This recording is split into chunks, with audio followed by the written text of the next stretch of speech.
guys, welcome back to First and 10 over here on Clueless Gamers. Of course, I'm your host, Pete. Joined in a second by my co-host, Brian, as always. And today, a special guest you're seeing on the screen in Cal. We'll get to him in just a minute. Guys, this is officially the first episode of the First and 10 podcast here for the 2024-25 NFL season. Yeah, of course, last week we did a prediction show. We had to put everything in stone, divisions, playoff seeds, and of course our Super Bowl winners. We'll get some of Cal's thoughts and his own thoughts on that. But now we're starting the official season.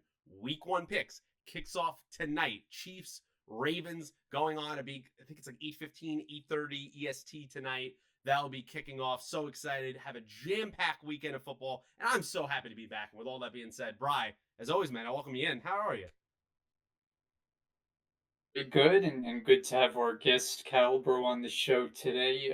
Fired up as we get ready to start another season. And I think, Pete, this is the first time that we're doing a show on the day of the first game of the season. Yes. So that makes it a little more interesting. It makes it a little more interesting. And as we were talking right before this, the first time we've had guests on this podcast, but we haven't done it with our normal crew of Brian and I and a guest. So we'll get the little triple box going here today. With that being said, Cal, thanks for joining the podcast, man. Kicking it off week 1. We want to have more guests this year, and thanks for being the first one on.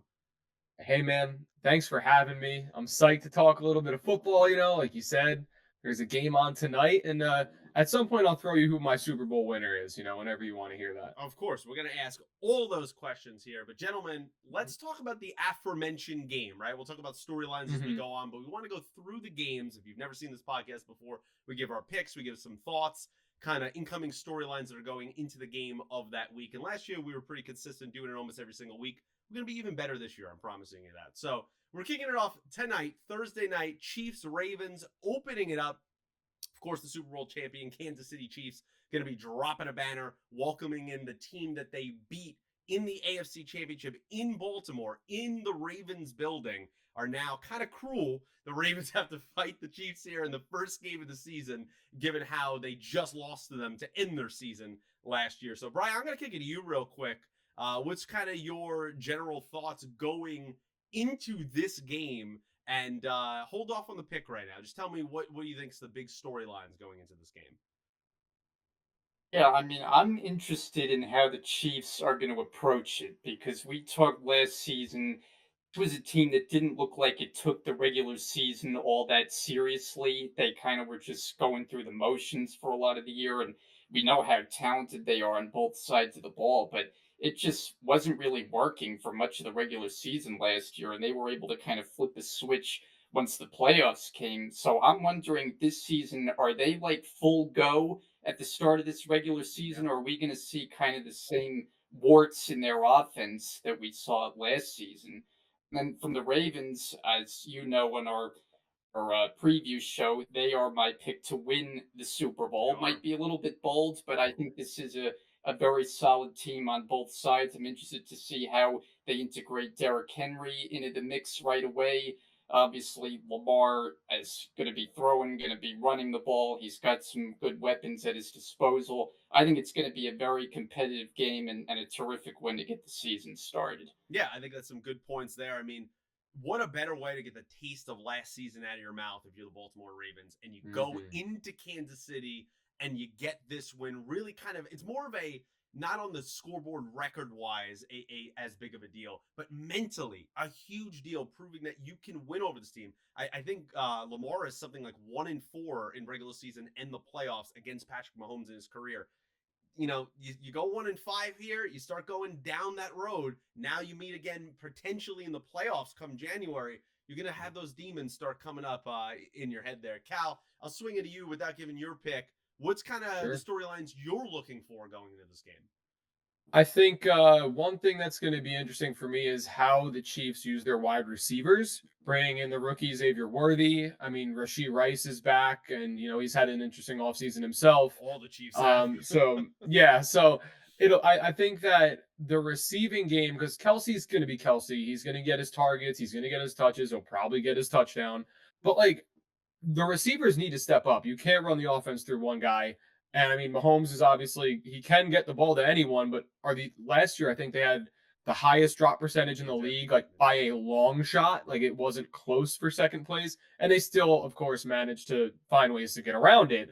But I think it's going to be interesting to see because Baltimore's got a good defense and some tough corners like Marlon Humphrey.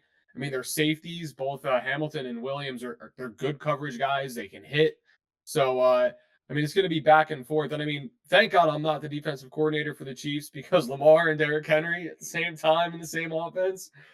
I mean, I expect heavy run game and then Lamar just play action doing his thing after that. So I think it's gonna be a really good game. Yeah, I'm excited for it. I think that was the problem we saw in the AFC Championship. We saw the Ravens kind of get away from who they were, right? They Yep. weren't running the ball. They kind of were trying to like kind of gunsling it down the field. And that really doesn't suit kind of to Lamar's best attributes, I would say. Yep. And now I want to see them double down. You bring in Derrick Henry. Yes, okay, he's 30. We know what happens to running backs at 30 years old. But we're talking about a guy that's been, meandering there in Tennessee for the last couple of years. They've been an awful team. Now you have a good organization, a threat at the quarterback in terms of running.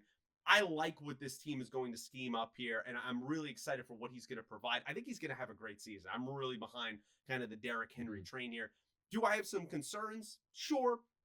I think particularly more on the defensive side of the ball. And I know the Ravens are always known for defense, right? Like they somehow figure it out. So I'm not overly worried. But you lose your defensive coordinator. He, of course, becomes the head coach over there in Seattle. You lose some key pieces on the defense, particularly in kind of the linebacking core there. You lose one of them going to your rival Pittsburgh Steelers. I just want to see how that adapts to this supposed, in training camp at least, supposed high-flying offense of the Chiefs. Those are kind of the things I'm looking out for. I want the Chiefs to be that kind of run and gun, fun, down the field, stretch the field offense that they were with Tyreek Hill. Now, will they do that? That remains to be seen, but we know they don't need to do that to win a couple championships. So, True. Well, Bri, without further ado, man, who you picking in this game to open the season? I am going the way and picking the Baltimore Ravens. Okay. I think they're going to that. surprise some people and take this one. You go back to last year, the Chiefs, after all the hoopla in the first game of the regular season, they go out there at home and lose to the Detroit Lions.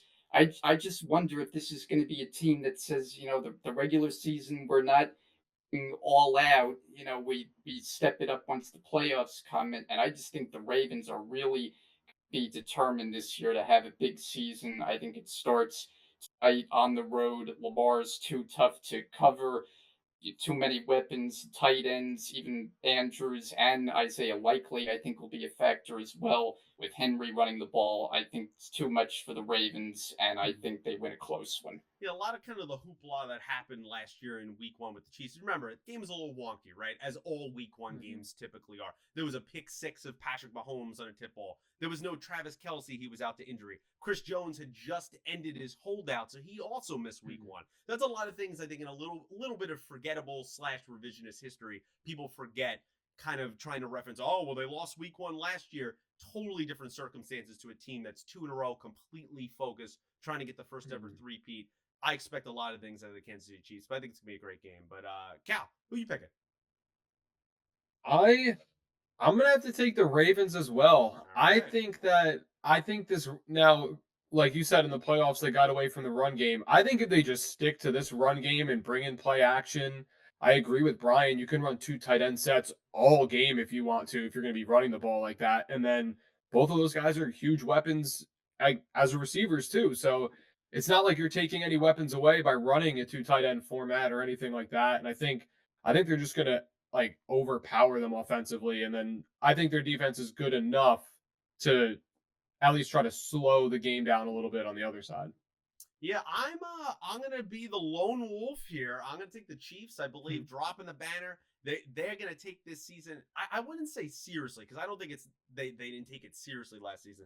I think it's more they were limited by their offensive weaponry. I think that's straight up what it was. Patrick Mahomes has been very open and honest, saying last year was not fun. It was the least fun season he's had of his career. I think they are going to look to light the place up, and I think this is gonna be a close game. But I'm taking the Chiefs in this one, and I think they're going to start off the season fresh.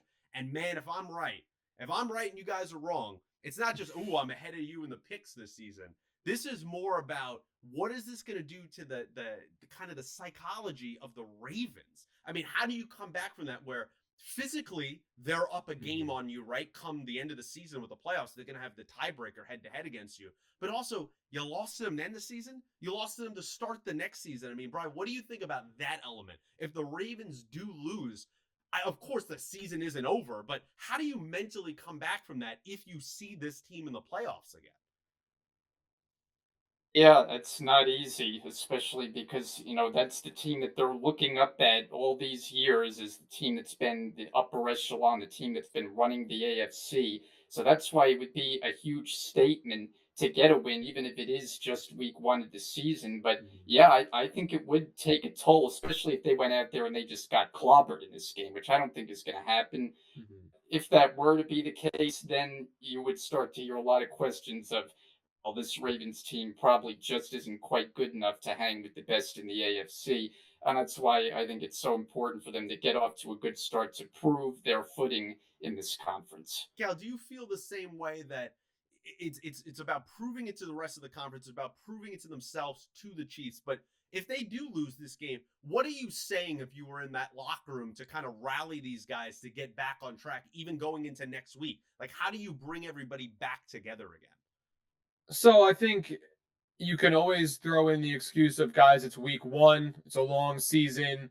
We're at the home of the two-time back-to-back champions on week one, watching their ring ceremony. Like they're extra motivated to win a game like this. We should be extra motivated to win our games so that when we see them in the playoffs, when we're gonna see them because we know we're gonna be there and we're gonna have to get past them, that's when we're going to take it to them. And I think if you say that to them, you bring the team back up and you just have to be like, look, let's get there so we can take them down in the playoffs, so we can go win ourselves a Super Bowl. This is week one. We got 16 more games to go out and play and show we're still a better team. Yeah, I think for me as well, I think those are both good points by you guys. But for me, I think even in a loss, you need to see Lamar play well. He has not Yeah. played well historically against this team in whether it's the regular season or the playoffs. Lamar, even in a loss, he has to have a good game. Mhm. Otherwise, if he has a bad game and they lose, man, that is really going to be a stain on this team, even for the rest of the Mhm. season. Even saying it's only week one, it's going to be a lot to overcome. Yep.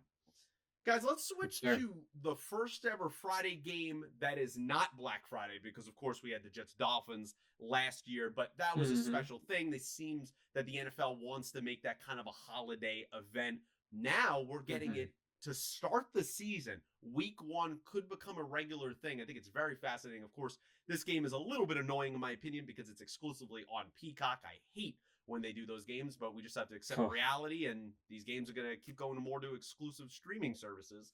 But of course, Mhm. I'm talking about the Packers and the Eagles, and this game is also weird because it's in Brazil. So we're playing our first ever Yeah. game that at least I know of, I think, in history in Brazil, not the normal football that they're used to down there.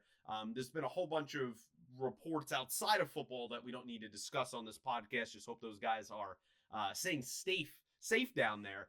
Mhm. But this game, I think, is going to be weird. I think the atmosphere is going to be weird. I think we're talking about a team in the Green Bay Packers that is a very trendy pick for Super Bowl. Jordan Love's a very trendy pick for MVP. We have to be honest about ourselves. They really only had the last 7 or 8 games were great. I mean, this is a team that Mhm. was 6-8 and then just kind of beat three has-beens, got into the playoffs. Obviously, we all know what they did to the Cowboys, and then had a pretty solid game against the Niners that, in my opinion, I came on this podcast and said that they choked away. But they were the youngest team that we've seen since 1970 in the playoffs, kind of to be expected. And then on the other side, you have the Philadelphia Eagles, who were the complete opposite of the Green Bay Packers. I mean, we're talking about the last 2 months of the season might have been the worst team in the NFL, maybe history, that we've never seen a team collapse like that. And stupidly, I'll just speak for me. I still stuck with this team to beat the Tampa Bay Bucks, and boy, were they destroyed in that playoff game. They didn't even Mhm. look like they wanted to be there. So this is a huge game going for both teams, particularly in my opinion for the Eagles. Bry, how do you see this game going down on Friday in Brazil? What you got? Yeah, I mean, everything about this just has a weird feeling, like you articulated. We're not used to watching games on Friday and then in a place where there's never been a game before. So it's kind of hard to know exactly what's going to go on in this game. There's a lot of rumblings too about how Eagles players are unhappy with playing overseas, that they don't want to Yeah. participate in something like this. So that's something that bears watching too. I'm interested too in Caliber when you give your pick, but from the Mhm. Packers' standpoint, like I just think Jordan Love has gotten too much love, pun intended or non-intended, however you want to say it here. But like to be paid as one of the premier quarterbacks without Mhm. really proving a whole lot. I mean, I think it just comes down to this organization is used to having the answer at quarterback for 10 years at a time. And it's like they see some flashes and they assume he's just going to be another one in this train of quarterbacks. But I'm skeptical of what the Packers are going Yeah. to be this year. And I think coming out in week one, this is going to be a tough matchup against an Eagles team that I don't know what happened down the stretch last year, but I feel like this team is way too talented, would not have a big season this year. I mean, Jalen Hurts is near, playing at the top of the league level over the last couple of years. And now with the addition of Saquon Barkley, of course, your old friend there, former Giant fans, friends, is going to have a big season running behind that offensive line game. And overall, I'm just more skeptical about the Packers' outlook going forward. I just think we've gotten too carried away with the love. Interested what you have to say there. Yeah, you've definitely been.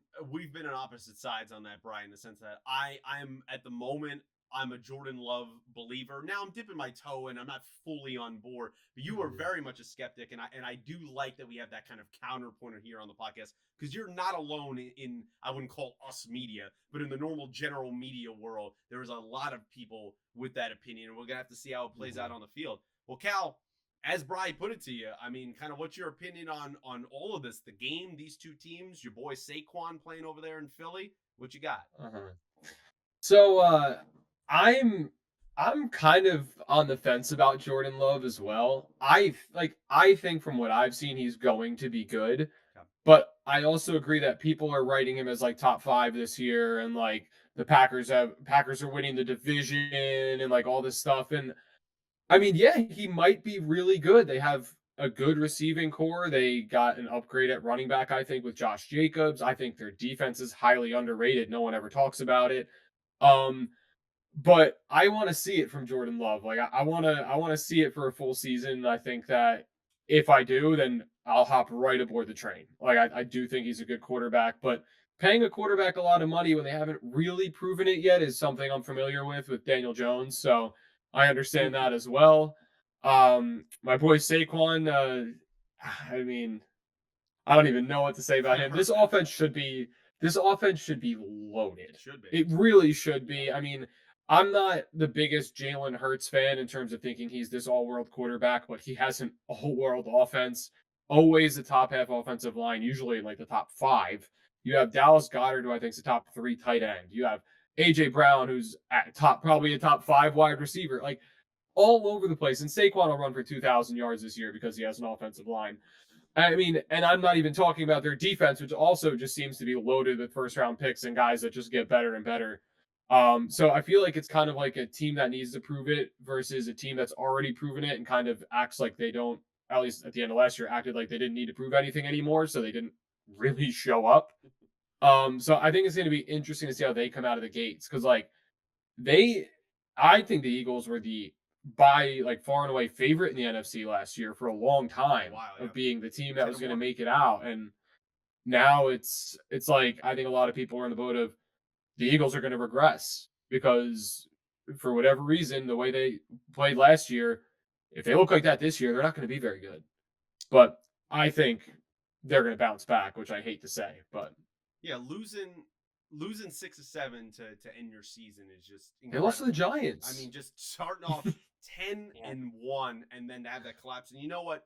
It's all of our faults that we should have seen that coming. Those Eagles players talked from the beginning of the season that there's something not right here. We're not coalescing. We're making these mistakes. Even when they were winning and they were pulling out games, I always Mm-hmm. think of that game that they won there against Buffalo right at the death, right at the end of the game. Yep. There was always something that Eagles players themselves were saying is just not right. And we really seen that when the bottom kind of fell at the end of the season. Now, you come into Mm-hmm. the season, sure, Cal, I agree with you. I think most people would. They're loaded, particularly on the offensive side of the ball. But you Yeah. lose two premier, long-standing captains on your team, and Jason Yep. Kelsey retires. Fletcher Cox on the defensive side of the ball retires. You got rookies in your secondary that started off the training camp. They're injured. You just brought over Jahan Dotson from the Commanders. How does he fit in? And now you're also mixing in two coordinators, two brand new coordinators coming onto the staff. I just don't know how all of that is going to perfectly work out. Now, I think they're still going to be a solid team. I have them winning this division, but I think they're going to win it in maybe 10 games. Like, I don't think this is going to be an all world team because there's going to be a lot of growing pains here. And I was one of the people that talked Nick Sirianni last year should have been fired.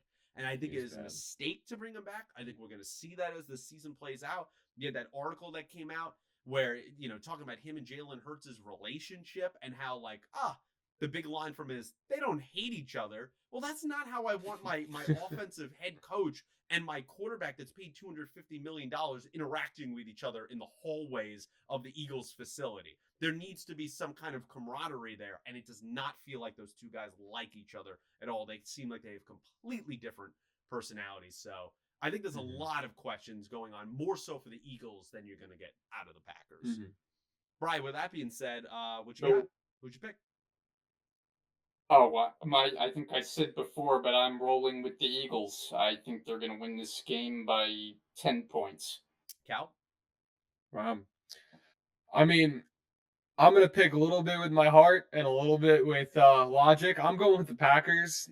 I think we're gonna see a big game from Christian Watson to start the year. Oh, okay. Fantasy players, they got their ears perked up on that one. I also have the Packers in this game. I need to see it from the Eagles to truly believe it. So we'll see how it goes out.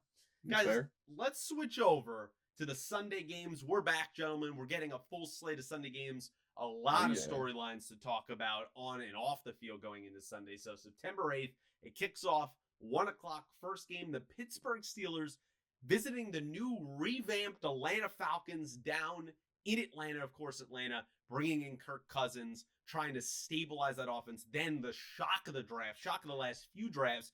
Number 8 overall, they draft quarterback Michael Penix out of Washington. Insane stuff they have going on there after they just gave a 4-year deal to Kirk Cousins. They've made a lot of moves here. They've brought in Simmons on the defensive side of the ball. They've traded for Matthew Judon. There's a lot of veteran leadership here, along with some young talent. But, Brian, before I swing it over to you, of course, fantasy players a little disappointed today. Comes out the news that Kyle Pitts probably missing this game. He's dealing with a nagging injury that he had in training camp. Kind of seems to be the up and down nature of his career thus far. Brian, what are you thinking about going into this game where there's a lot of different things to talk about? Yeah, I mean, Pitt's career has kind of been a disappointment after all the hype coming out of the draft when he came in. I think there's certain games in week one that are more important for certain teams, and I think this is one for the Falcons, where they come in with pressure, having made all the moves that you mentioned. You're playing at home, you got to start with a win in this game. You're playing a team, it's not a doormat by any means, but it's a team that has a lot of issues. I mean, the quarterback situation has really gotten dire with Pittsburgh. I don't think anyone believes Russell Wilson is the answer. Justin Fields, I don't know if he's the answer either. So I think the Steelers are really going to struggle to score points, and their defense will be able to keep them in games. But against a high-powered Falcons offense, I think at home they're going to come out strong here. I think it's going to be a big effort for Atlanta. I think they get the win here. Yeah, for me here, you bring in, of course, Rams defensive coordinator, now head coach Raheem Morris, as getting his second turn here at head coach. You also bring in Zach Robinson, which was the offensive kind of pass game coordinator for the Rams. He comes in OC for the first time. You got a lot to improve there in Atlanta. There's a lot of expectations from Arthur Blank, the owner. They got to see it on the field there. And I think the Steelers, I've talked about Cal last week on the predictions show. I think they're going to be dead last in the AFC North. They'll be feisty, but I think this could be potentially the last year for Mike Tomlin. It just feels like a shakeup is needed there in Pittsburgh. Well, we'll see how that plays out as the season goes on. In this game against Atlanta, what you got going on? What's the storylines you're looking at? So for me, I know I saw today Russell Wilson was limited in practice, so we already might have Justin Fields coming in perhaps. I don't know. Where is he returning kicks? I don't know. I think they mentioned that at the beginning of the year Yeah. at some point. Let's hope they don't do that. I also saw that Kyle Pitts practiced today in full, so he may be okay now, which is good. Yeah. But who knows? Because sometimes they report healthy and then injured the next day, so it doesn't. You don't know. But I'm very intrigued by the Steelers. I don't think they're going to be good. I don't think they're going to be pitiful, but their division is really good. So I think they're gonna end up, they may end up as like a 6-win team, but be in closer games but losing. Like Yeah, feisty. they play the Ravens, the Browns, and the Bengals twice. I wouldn't pick them to win any of those 6 games. I just wouldn't. I don't think they would win any of those games. And they don't have that many offensive weapons, really. George Pickens is nice. I'm not sure who their wide receiver 2 is. No Deontay Johnson so anymore. yeah, so that team has they, like you said, they have a lot of issues, whether it be on and off the field, whatever. The Falcons are a brand new team. So Kirk Cousins at what, 37 years old now. I think they said that they're running like a positionless offense this year, which basically means they're just throwing everybody at wide Yeah. receiver or running back. Like I don't know.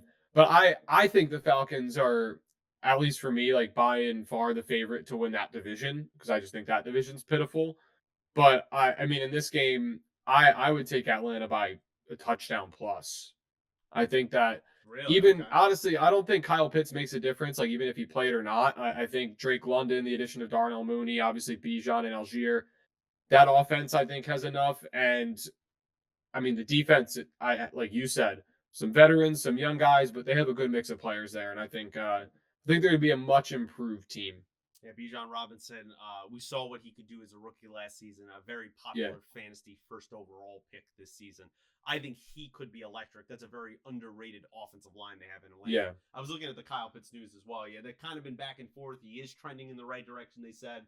But Morris said they're going to kind of keep an eye on him as the game goes. yeah. So would not be shocked, Cal. I agree with that. That comes Playing limited Sunday morning, and they're Yeah. like, "Oh, he's out, he's doubtful, or something like that," and he was fine all through the week. He'll be on a snap count or something like that. For the record, I had to look it up. So George Pickens, wide receiver 1 for the Steelers. The old Rams boy, Van Jefferson over there. I forgot he went over there. Rams legend. Yeah, Rams legend. Calvin Austin, and also they have Cordell Patterson. So a really weird, Oh, kind yeah. of lackluster wide receiver room. A team that is known for cultivating, I would say, wide receivers Yeah. over the years. Didn't they So- draft somebody too this year? I'm not. They brought in that one kid. What's his name? Roman Wilson. Yeah, from That's who it is. Texas, right? I think it was Michigan. Oh, okay. Michigan. I'm Yeah, looking- Worthy's I'm the guy thinking- that was from I'm Texas. thinking of somebody else also from Yeah. Texas too that went in the 3rd round. But yeah, I mean, hmm you don't know what rookies are going to do. We know Michigan's offense wasn't high flying, so Yeah. all those guys are kind of unproven, including JJ McCarthy. But we'll have to wait till next season for that. So for me, Yeah. in this game here, I'm taking the Falcons. To me, I just think these two teams have a talent discrepancy. I don't see how Atlanta loses unless they pull a classic Atlanta, which we've seen a lot as these seasons have gone on in our lifetime. But give me the Yeah. Falcons. I'm riding with them. Bry, Cal, you guys riding with the Falcons? Yeah. Yeah. Yeah, There we go. 100%. First unanimous one. I like that.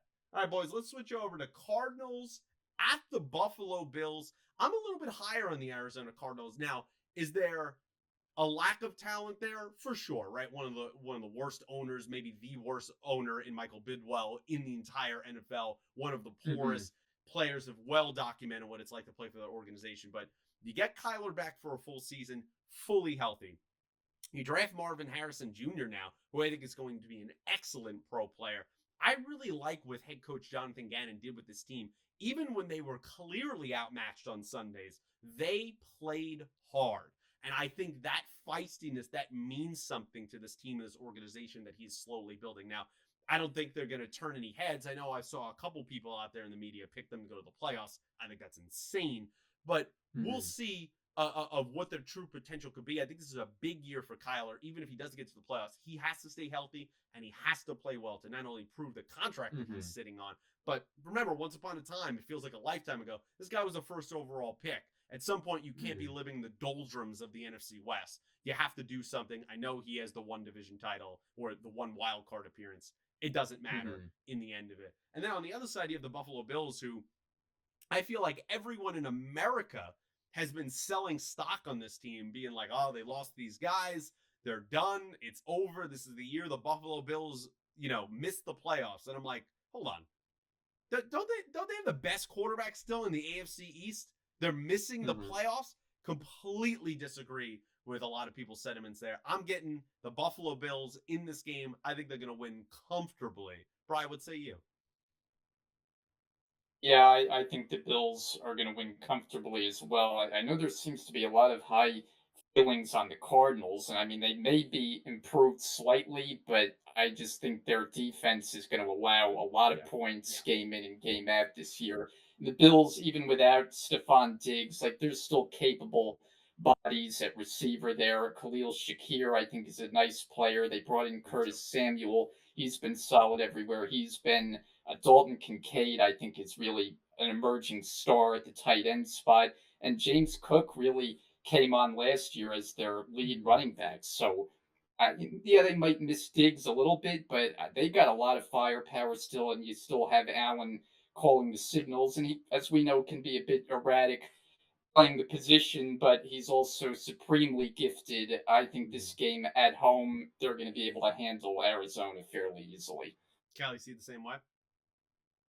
Yeah, I think I understand. I think the Arizona offense can be like sneaky good. Look I at the think they score have like points. Yeah. yeah, like because Kyler's good. James Conner is a very solid running back. They bring in the rookie Trey Benson as well to kind of, change a pace, do what they got to do.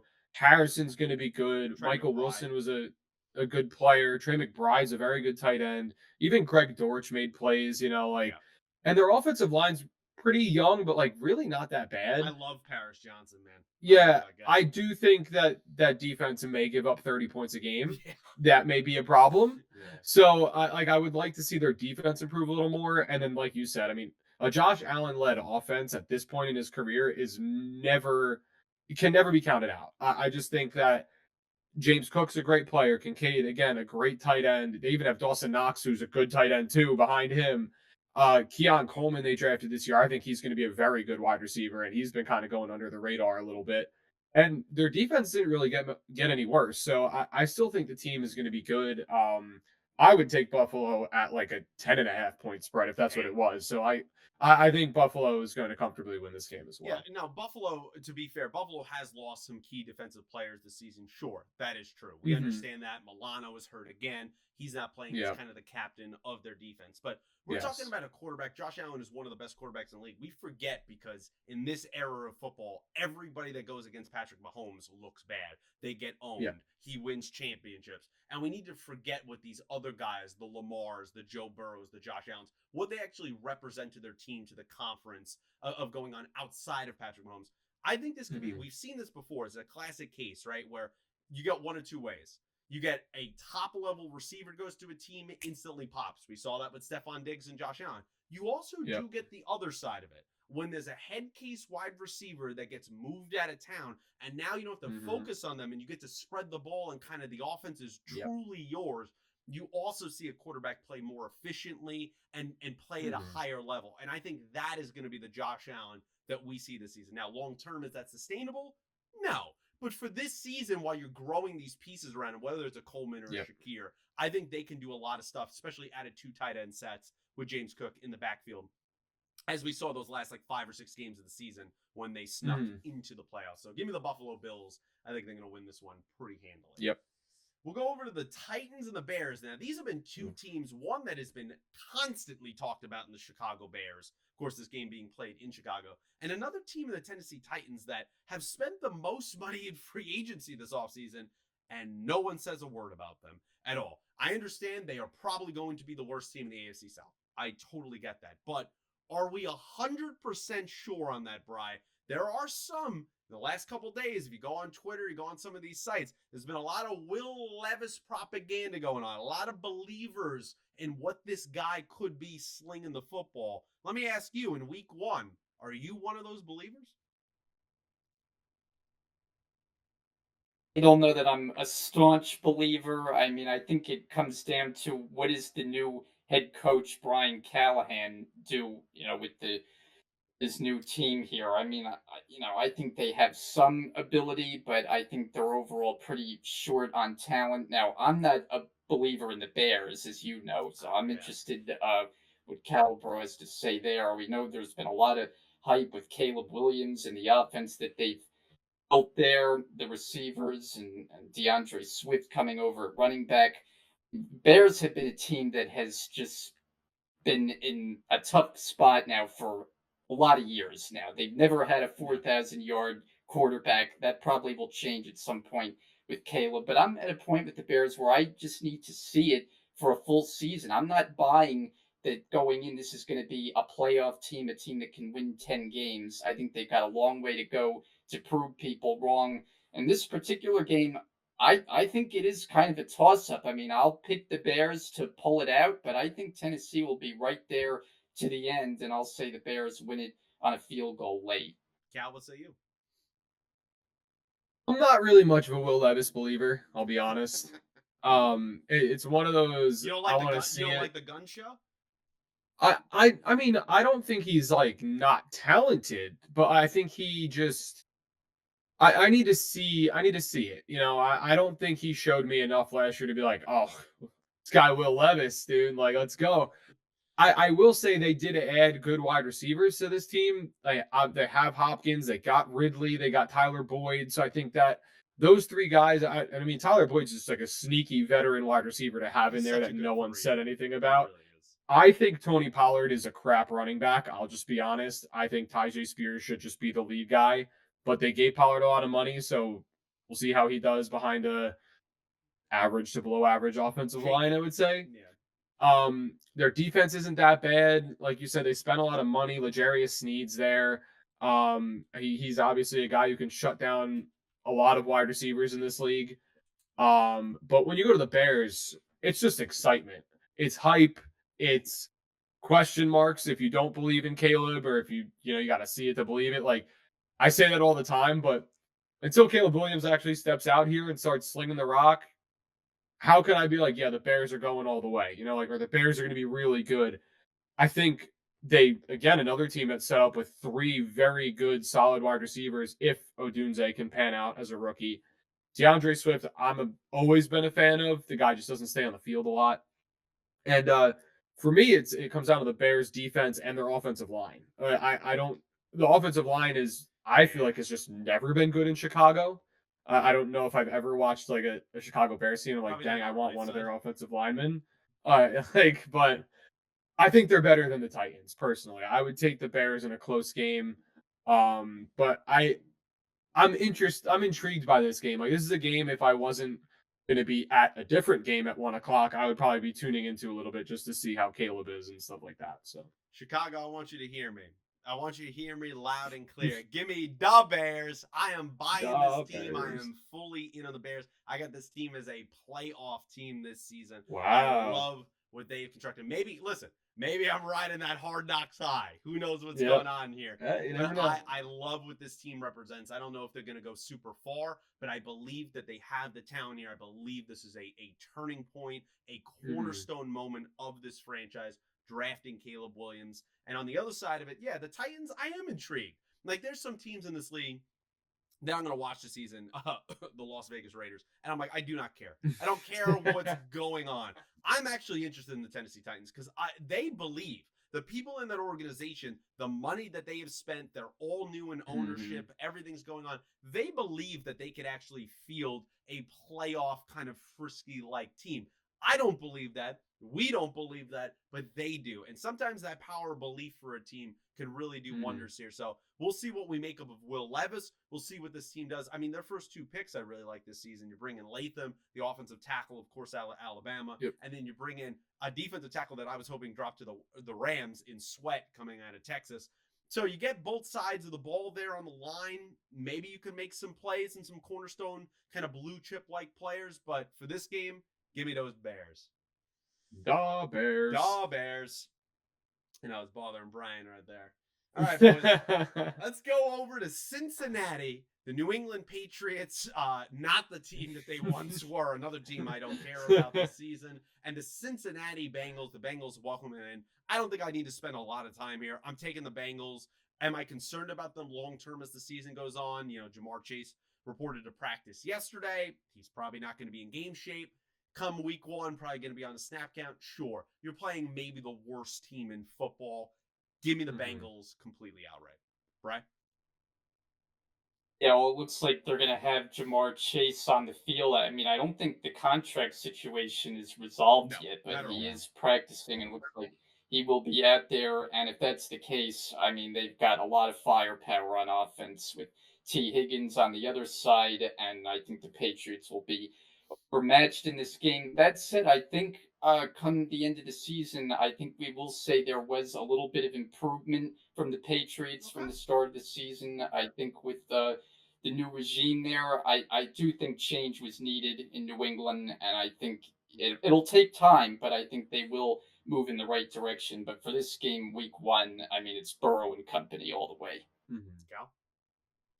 Yeah, I'm gonna have to agree with the both of you here. I mean, I think Cincy's gonna take this one fairly easily. They got a guy, Andre Iosivas. You got to watch out for him. It's gonna be lights out, especially if Chase is on a snap count. But no, I think for the Bengals, like you said, long term offensive line I feel like is a problem for them every year, and is a reason Joe Burrow got hurt last year. So I think that they need to see if that is going to improve this year. I think that their defense is all right. They have a high-powered offense, so don't really need the defense to be perfect. New England, they're running it back with Jacoby Brissett this year. I mean, there's not an exciting name on the roster outside of Drake May, and he's probably not going to play this year. At least not in the first half. Yeah, I mean, there's nothing I can really say too positively about New England. So yeah, Bengals by 15. That's about where my head is. Yeah, the cupboard over there in New England is very bare. I expect them to be a top 2 or 3 pick at maximum for the next NFL draft. There's going to be a lot of changeover. That's going to take several years really to rebuild. And of course, you're going to need Drake May to hit. We saw some flashes in the preseason, so you never know. Yep. The Bengals, though, I'm not as high a believer on the Bengals as a lot of people I've seen are. We do not know all the crap that Tua took, all the crap that a lot of these so-called injury-prone quarterbacks have taken. Why does Joe Burrow not get any of this? Joe Burrow has 2 of the last 3 seasons, has missed significant amounts of time. We're talking about a guy that had a blown knee out in the first season he played in the NFL. I love Joe Burrow. I love Joe Shiesty. I love when he's out there on the field, but there's a lot of weird things going on with this team, okay? We got the Chase contract situation.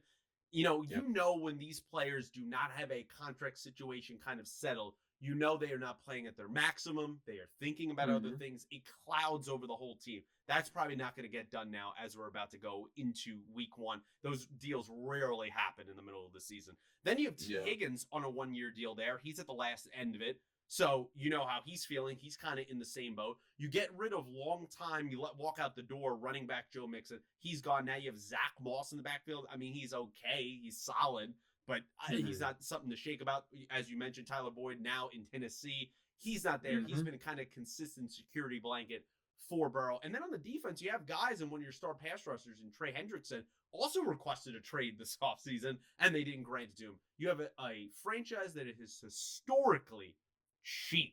They are cheap as hell. I think that is not boding well for the short and long term. Given also Burrow's health in there, I'm just not a huge believer on the Bengals. I want to be. There's something cool about them. It's just I'm not going to buy them as much as everybody else is. But in this game, they're going to win it pretty easily. I buy basically anyone in this game over New England. I would too. Guys, we go to Indianapolis. The Houston Texans go into the Colts. Of course, the Texans are some people's CJ Stroud MVP pick.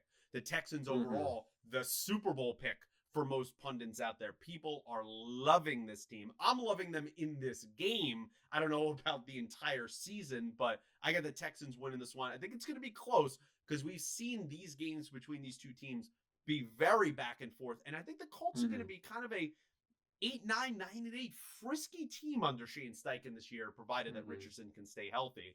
Brian, who you got? Yeah, I'm taking the Colts. It might be a bit of a surprise here. This I guy, think man. the Texans.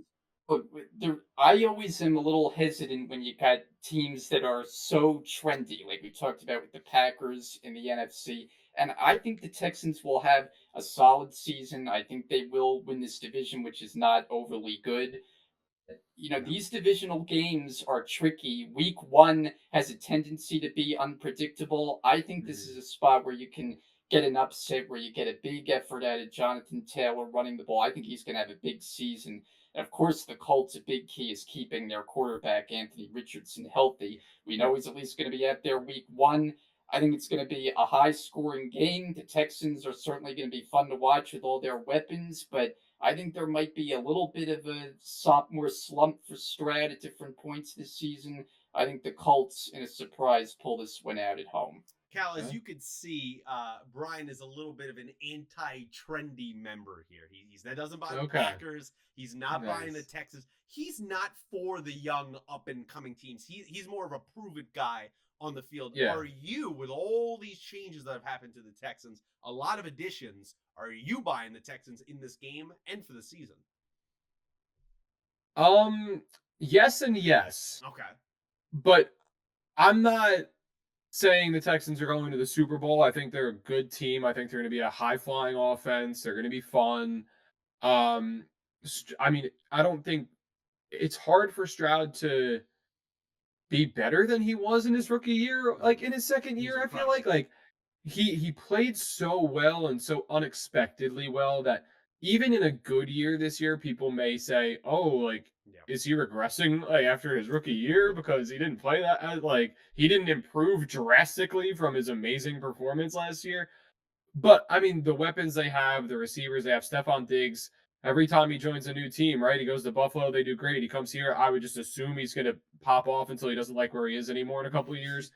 Um, I think their defense is solid, but I guess like Brian in a way, I actually really like the Colts this year. I think the Colts are a sneaky wild card team in the AFC. I think they're going to be in the hunt all year.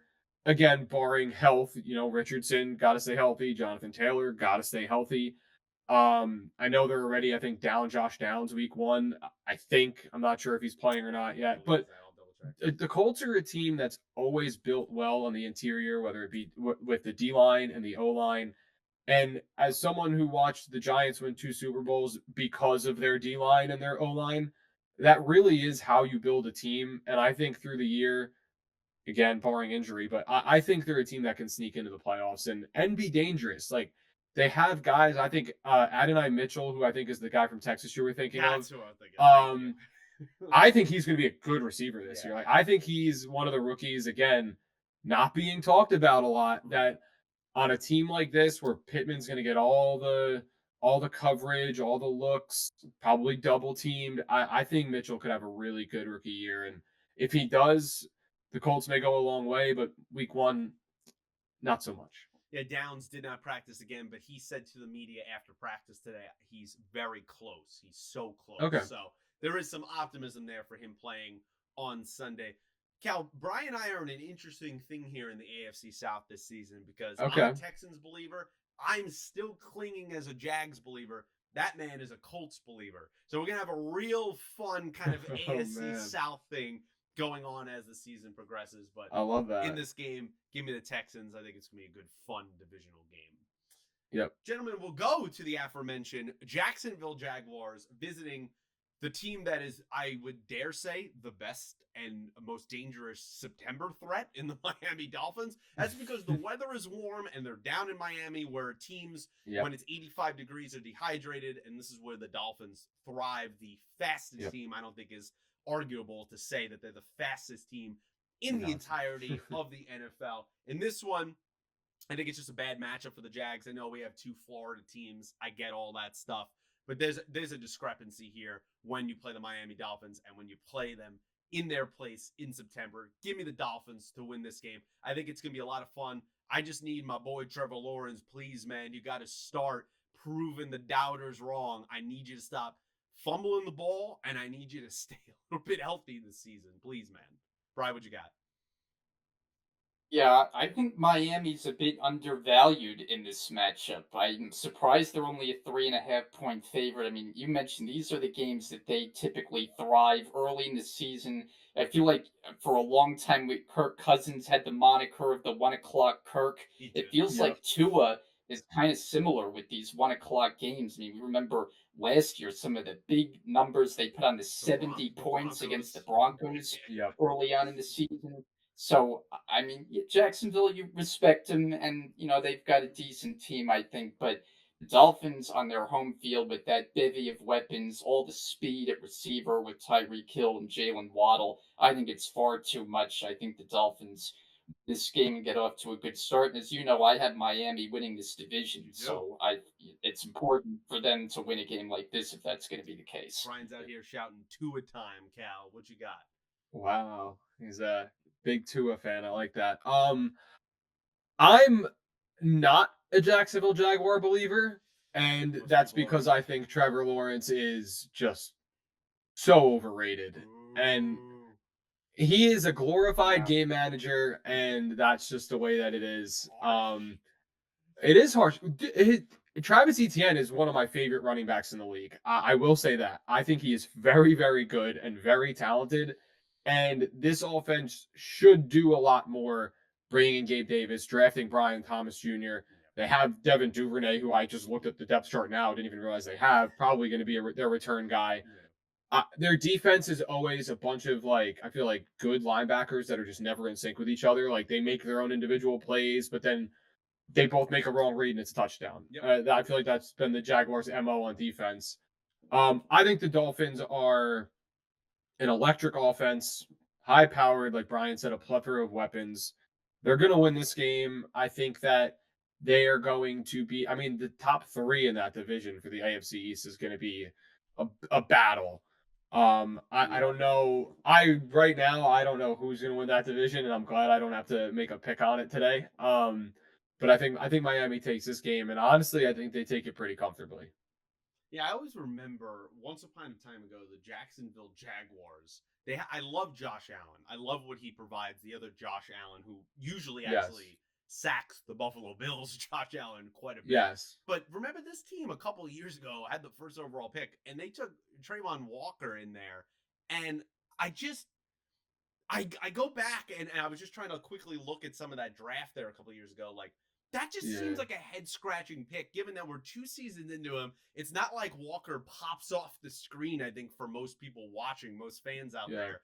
And that's who they took first overall. That's one of those things in Jacksonville where they are hard to wrap your arms around sometimes because they have it right there in the palm of their hands. And then they just make these more draft picks based on potential upside over what you know is going to be a consistent good player, or at least as close as you could believe is going to be a consistent good player. That's where it's hard to believe in them. I'm just a Trevor Lawrence believer, man. The man was amazing in high school. He was amazing in college. This man was 8-3 last season before his ankle was completely folded on and they didn't bring out a stretcher card out there. He had to walk off the field on prime time.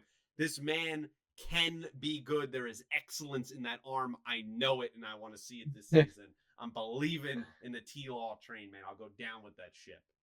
Yeah, I By just the way, that Josh Allen, the Josh Allen that you mentioned on Jacksonville changed his name. I don't know if you saw that. He's got like a hyphenated last name now. It's Hines Allen now. Yeah, that's right. Yeah. That was the underrated storyline of the offseason. Also, it also will always amaze me that the Jags took Walker over Hutchinson in that draft. That's right, I thought too. Yeah. And of course, it almost felt scripted the way Hutchinson went to Detroit. Yeah, he just feels like not only where he went to college, but he just feels Detroit. Like that feels like that kind of player. Yeah, he's a good player. Guys, two more games in the 1 o'clock window here. We have the Mm-hmm. Carolina Panthers and the New Orleans Saints. And I'm going to spend, I don't know about you Oh. guys, I'm going to spend zero time in this game. I'm taking the Saints. I think both of these teams, this is going to be one of the big snore fests of Yep. probably the snore fest of 1 o'clock there, Cal. You are right to emote in that way. I think these are two of the worst teams it's going to be, probably top 6 in the NFL come draft season. And as I said, Cal, you weren't here for the prediction show. I believe about halfway through the season, Derek Carr is going to get benched, and they seem to like Spencer Rattler over there with all the Go stuff, Gamecocks! with all the stuff in training camp and the preseason. There seems to be a lot of hype around that young man. But in this game, give me the Saints. Yeah, this is the one that if you're watching Red Zone during the 1 o'clock hour, you probably won't see too many highlights of because neither team will be in the red zone. Um, I guess I'm going to pick the Saints. I mean, I feel like it's going to be a close game, one of these divisional games. I'm not impressed with New Orleans, but Carolina was just dismal last year. I mean, I have to expect they're going to be slightly better with a new head coach who's an offensive mind there. I mean, Bryce Young couldn't possibly be worse. It was an awful first year for him as a rookie. Yeah, it's not a game that really is going to be all that interesting. I'll say the Saints pull it out, but like I said, outside of a Saints or Panthers fan, who's really going to be watching this one? No, this is a game you get up, go to the bathroom, refill your snack bowl. That's what you do. Yes. Cal, what you got in this game? Yeah, the Saints win this game. I for one think Bryce Young is a good quarterback in a terrible situation, It's quite and possible. it's unfortunate. I think they tried adding Deontay Johnson this year to the wide receiver room. They pay him $100 million for Robert Hunt at right guard or whatever it was. They gave him a lot of money. Yeah, they still have Thielen. Yeah, so maybe the offense can improve. I mean, like you've said, I don't think they could get worse. No. So they should improve. Don't really love their defense, and I mean, the Saints are a better team by a long shot, and I still think the Saints are a very bad team. So that's really all you need to know. Yeah, I think they have Leggett over there, I believe, in Carolina as well. Go Gamecocks right there There too. you go. It just feels like they have not. I'm not a Bryce Young believer. I just think, I'm just gonna be honest. I just think he's too small for the NFL. I said that coming out of the draft. I said he was too small. I was the CJ. I didn't know CJ Stroud would be this guy, but I said if I'm picking one of the two, I'm picking the guy that's bigger and that I seen just play on a national stage. But for me, the Panthers have failed Bryce Young. He has another bad season. That is 100% on them. They've surrounded him with next to nothing. You traded away to get him, his number one wide receiver, and we saw what DJ Moore did last year in Chicago. And the Saints, they're a massive cap hell. They're going nowhere this year. They're going nowhere for a long amount of years. But give me the Saints in this one. And boys, the final 1 o'clock game will be the Minnesota Vikings against Cal's New York Giants. Cal, I'm going to swing this one over to you first. What do you got in this game, man? And what's kind of your outlook on the New York Giants season? Well, all right. So I'm gonna have a very up close and personal look at this game. I will be attending, so I'm excited for that. I think the Giants are gonna win this game, and I think it's kind of a disgrace that the Giants are underdogs at home against Sam Darnold. I just to me, I understand the Giants aren't an all-world team. They're not. Their peak this year is going to be 8 wins. Like that is if everything goes right, they'll win 8 games this year. So that being said, I don't really like Minnesota's team outside of Justin Jefferson and Aaron Jones. And I just think that the Giants' defensive line, the one thing, their front seven actually as a whole, they're going to pressure the quarterback. They're going to pressure the quarterback a lot. And as we all know, when Sam Darnold feels the pressure, he sees ghosts. So I think the Giants win. I think it's because of their defense. And I think that you'll see a couple flashy Malik Neighbors plays. I just hope Daniel Jones is game manager. That's all I want out of him. And I think they can win the game. That's fair. Brian, what you got in this game? Yeah, well, leave it to the Giant fan to take the Giants to win this game. But as you know, Week 1's the last half dozen years. The Giants have been pretty poor starting the season. I know. I think it's gonna, and for once they actually don't play the Cowboys, which it feels like every year they open against Dallas. but Mhm. this year obviously different. I'm taking Minnesota. I mean, I'm not a believer in the Giants. I just think it's going to be a long year with that offense. It's just going to be another slog. I feel like the defense. I agree with you. Will keep them in games. The addition of Mhm. Brian Burns. They already had some guys who can get after the quarterback, but that offense is tough to watch at times. Even when we saw them all together in the preseason, I know it's preseason, but it was their full personnel out there, and at times it looked disastrous. In particular, Yeah. that game against the Texans. So Mhm. I just think Daniel Jones is too turnover prone. I mean, yes, neighbors will help; they'll be able to make some bigger plays in the passing game, but I just think there's too many mistakes there. And Minnesota, I know we don't love Sam Darnold, but I do think he has a chance to do some good things because he's got good players around him. I mean, Mhm. you've got one of the best in the league in Jefferson. Addison, if he's out there, we don't know about the suspension situation. He's a capable player. Hawkinson, I guess he's hurt. He's probably going to miss this game. But to me, there's still enough firepower. I think the Vikings are going to come out and win. I just think it's more about the Giants making too many mistakes. Yeah, I That's think fair. Addison's more concern here is he's popped up on the injury report, which I did see. He's been nursing kind of Mhm. that ankle injury where he got kind of carted off in training camp. It ended up only being a high ankle sprain. So there's a lot of things Yeah. mixing in Minnesota. I do not love Minnesota for the long term prospect of the season, but they're going to win this game. I've been open on Lone this wolfing. podcast. I very much anger my Giants friends, including Cal here on the podcast. I Mhm. think the Giants are going to be one of the worst teams in the NFL. They're looking in somewhere in the 4-win range. It's going to be a long, long season for the New York Giants, and I No. think really those games that are only going to win is because of that defensive line, which I really like Mhm. what they have in that front seven. But I've been out on Daniel Jones for years. I've been Yep. Same. shouting it to the heavens even after he won a playoff game. I said, this guy sucks. He is not the guy. And we're going to see that play out more and more this season. You throw in pick sixes in Mhm. the preseason. All you can do is cover your eyes. Give me the Vikings, probably in a Yes. close game, but it's going to be a long season for the Giants. Pete, can I just want to make a point. Brian brought up about how bad the Giants start off the season usually. Yeah. Brian, I was in attendance last year for Giants Cowboys.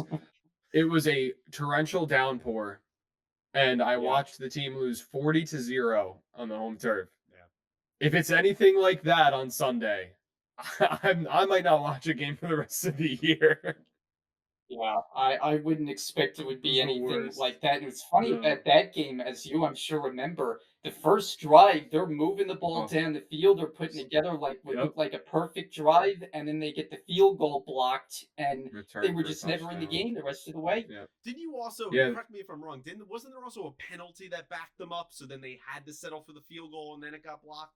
It was like 3rd and 5, and then they got a holding penalty, and then they got sacked. Yeah. So they went from like you say like the 20-yard line to like the 40 or the 35, and they were kicking a long field goal. Andrew Thomas gets hurt on that play. The field goal gets blocked. They return it for a touchdown. The next drive, pick six, and I basically wanted to leave. So Yeah, yeah, that was the how the season yeah, started. I wasn't going to mention that here on the podcast, but I'm glad you Yep. did because it makes for some Yep. great content. So thanks, Of buddy. course. Maybe I'll Hmm. clip that out and make it as short. Um, Thanks. we swing over to the Uh, 405 window here where we talked about the Las Vegas Raiders going to the Los Angeles Chargers. Been a lot of changes here, particularly for the Chargers. Harbaugh finally has joined the NFL once again. I think in the long term, the Chargers are going to be a good team.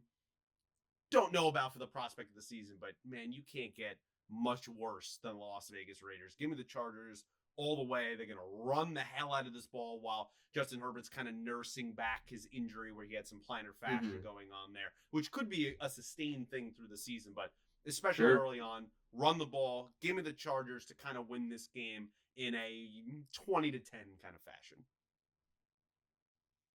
Yeah, I mean, this game's kind of a difficult one to figure, I think. I mean, I'm not particularly high on either team, but it's another case for me where it's like divisional matchup and it's week one. You can get some fluky kind of results. I'm going with the Raiders to pull this one out. I guess I'm a Whoa. little bit higher on the Believing in Raiders Minshew than Mania, this you. guy. Minshew Mania. I didn't know it was a thing, but I guess we'll sign up for it. But this team, once Antonio Pierce took over, they were competitive in a lot of They games. were. Their defense actually played significantly better than the previous year where it was like all time bad. So Mhm. I don't think the Raiders are by any means a good team, but I think this is a spot where can surprise some people. The Chargers do not have a lot on this offense. I mean, let's be honest, receiver, running back, like there's no more Keenan Allen, there's no more Austin Eckler. There's just not a lot there. I think the Raiders on the road can surprise people here, and I'm picking them in an upset. Cal? Yeah, so I kind of agree with the both of you that I'm not really high on either team. I think the weapons on Las Vegas are a lot better than the weapons on the If they could just Chargers. flip flop a little bit. Yeah, Yeah. just put like the running back and the wide receiver 1, 2, and 3 from Las Vegas over there, and they'll be all right. No, I'm gonna pick the Chargers. I think for one, it's a home game, which for them doesn't. They're probably the least home field advantage team maybe in the league, but I do think that with the new head coach, with I think there's a little bit of a different aura with the team. Their wide receiving core. I mean, Joshua Palmer is their listed wide receiver 1, which is not great. But I think Lad McConkey is a good wide That's what receiver. I'm I think he's saying, going to dude. make I'm plays. believing. And I still think they have a decent defense. They have a lot of playmakers. Again, I feel like their defense is known for having playmakers that all get hurt, but they have a good, solid defense if they're all on the field. Khalil Mack's still a threat, even as he gets older. Joey Bosa, we all know. I'm going to take the Chargers, but it's not going to be a pretty football game by any means. Yeah, basically the Chargers have 3 all-pro level players that can never stay healthy, and Mack and Bosa and Derwin James. So Yeah, can they 100%. figure that part out? Yep. Can Harbaugh get the best out of this team? I believe he can. I believe he's definitely going to in this game. I was going to say that as well, Cal. Lad McConkey, if you are in a PPR fantasy league, which I feel like most people are nowadays, take this Yes, man. This I man is like going to Lad. have 8 or 9 catches a game. I'm telling you right now. He just gobbles up receptions. He's not going to have a ton of yards. It might be 60 yards a game, but this guy is going to catch the football. Yes. Take him. I'm believing in that element of the Chargers, and I'm believing them in this game. I can't buy in any team led by Gardner Minshew. No offense, he's a great backup. This man's not a starter. Let's just be real. Yeah, I'm also not a huge fan of Zamir White. I think he's a good running back. I don't think he's exceptional. So the loss of Josh Jacobs definitely doesn't help either. Yeah, feel that as well. But hey, beautiful stadium over there in Las Vegas. We're glad to host your concerts and all your events. Oh yeah, of course. We go over to the Pacific Northwest, and the Seattle Seahawks will be hosting the newly vamped, at least quarterback-wise, Denver Broncos. Bo Nix here being the rookie to start coming in here. Gotta Bo leave, as they're saying up there. I really love Bo Nix. I think he is going to be a really, really solid player here. On the other side of it, you got the Seattle Seahawks for the first time in a number of years, over a decade. Pete Carroll not coaching this team. McDonald, of course, coming over for the Ravens, now the head coach of this football team. I think this could be a back and forth game. I'm very interested to see where this goes, but in the 12th man, in Seattle, give me the Seattle Seahawks to win. Honestly, probably like a 23-17 game. Could be a little nasty maybe up there. I think it's going to go back and forth. In the long term, I believe in Nix. But for this one, in his first start, give me Geno and the Seahawks. Yeah, I'm with you all the way here. I mean, there's no better home field advantage than there is in Seattle. It really does make a difference. And especially when you're going against rookie quarterback. I mean, go back and look at the numbers.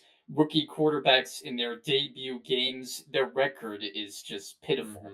So I think this is going to be a tough spot for Bo Nix and all that noise to deal with. And the Seahawks, who have a good array of weapons, they go 3 wide receivers deep there for Geno Smith, Kenneth Walker, I think primed for a big year at running back.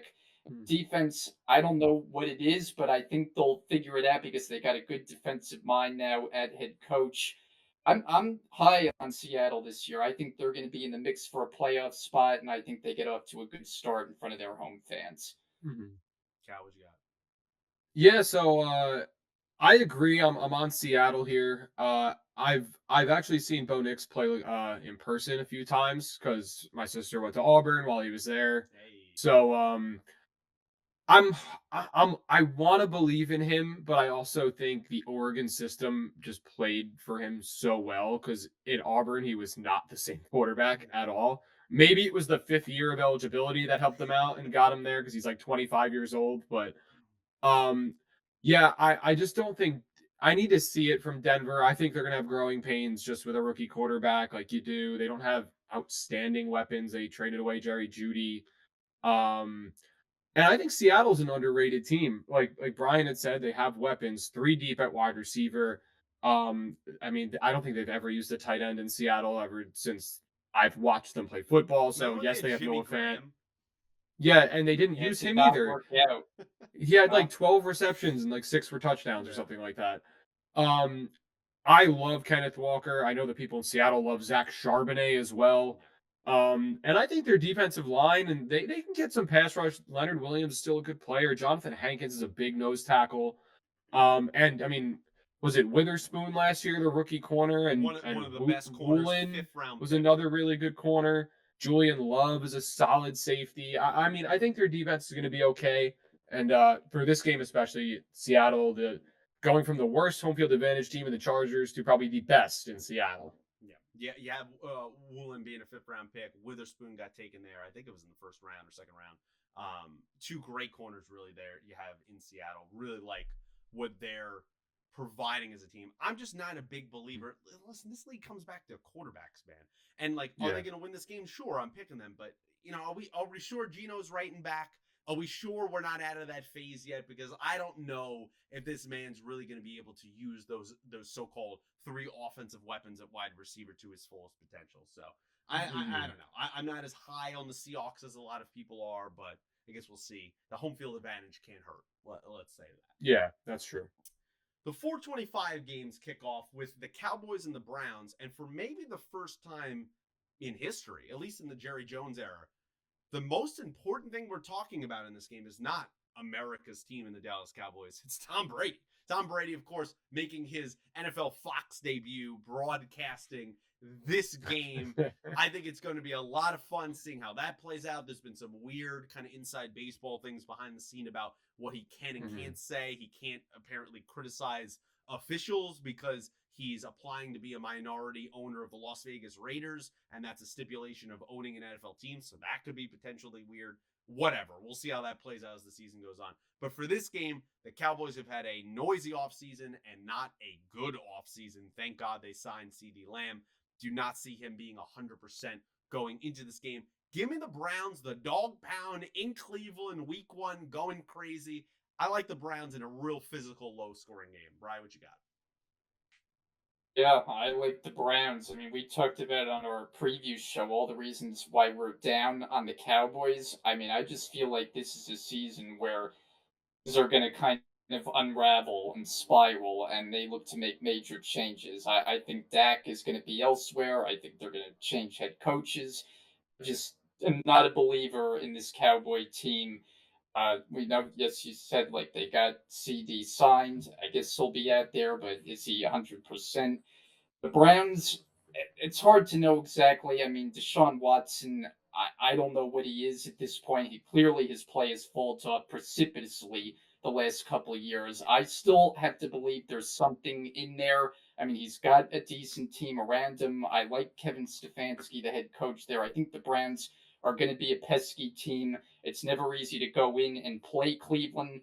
So I think they're going to win this game. And my prediction on the broadcasting front, I think Brady is going to end up being a disappointment.